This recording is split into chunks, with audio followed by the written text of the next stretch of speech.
Hi viewers, நான் உங்கள் Rekha cooking channel Rekha பேசுகிறேங்க.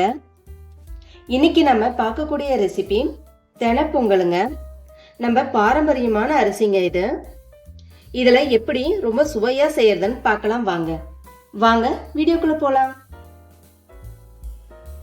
தெனை ஒரு கப்புங்க. நான் எடுத்திருக்கிற அளவு 200 கிராம் அளவு. ஒரு கப்பு பாசிப்பருப்பு. தெனையில் நிறைய அழுக்கு இருக்குங்க, அதனால் ஒரு 3 முறை 4 முறையாவது நல்லா களைஞ்சி எடுத்துகிட்டு வந்துடலாம். 4 முறை களைஞ்சி எடுத்துகிட்டு வந்தாச்சுங்க.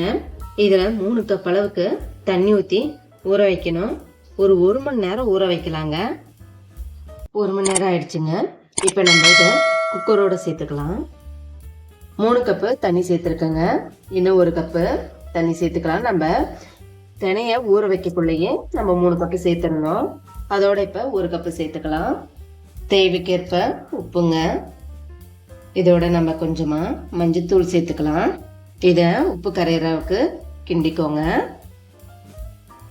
தண்ணியை டேஸ்ட் பாருங்க. உப்பு கம்மியாக இருந்துச்சுனாக்க இன்னும் கொஞ்சம் உப்பு சேர்த்து நம்ம குக்கரை மூடி வச்சிடலாம். இப்போ இதை ஒரு 3 விசில் விடலாங்க. மீடியம் ஃப்ளேமில் வச்சுக்கோங்க. 3 விசில் வந்ததும் அடுப்பு ஆஃப் பண்ணிக்கலாம். அடுப்பில் விசில் வர்றதுக்குள்ள நம்ம தேங்காய் சட்னி ரெடி பண்ணிட்டு வந்துடலாங்க. ஒரு மூடி திருவண தேங்காய், ஒரு 30 கிராம் அளவுக்கு பொட்டுக்கடலை, இந்த சைஸு இஞ்சி நம்ம பொடி பண்ணி அதோட போட்டுக்கலாம்.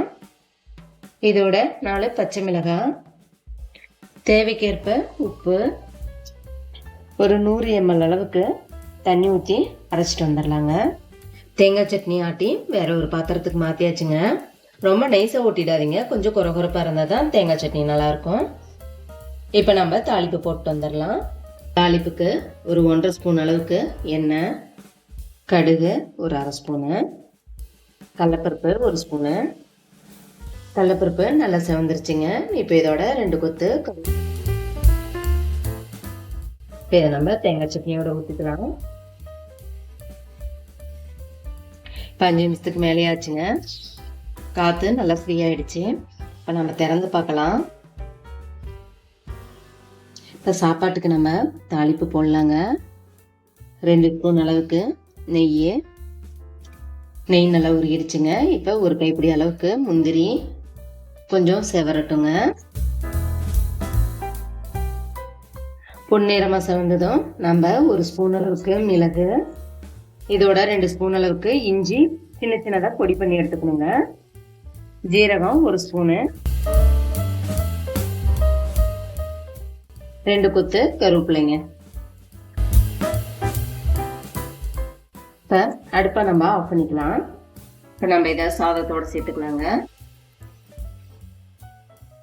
சாதத்தோட நல்லா மிக்ஸ் பண்ணிக்கோங்க.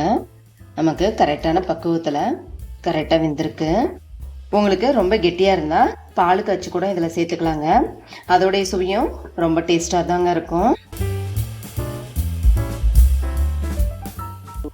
இதோட மேலே ஒரு 1.5 ஸ்பூன் அளவுக்கு நெய் சேர்த்துருக்கேங்க. நெய்யை ஊற்றி கொஞ்சம் மிக்ஸ் பண்ணிக்கோங்க.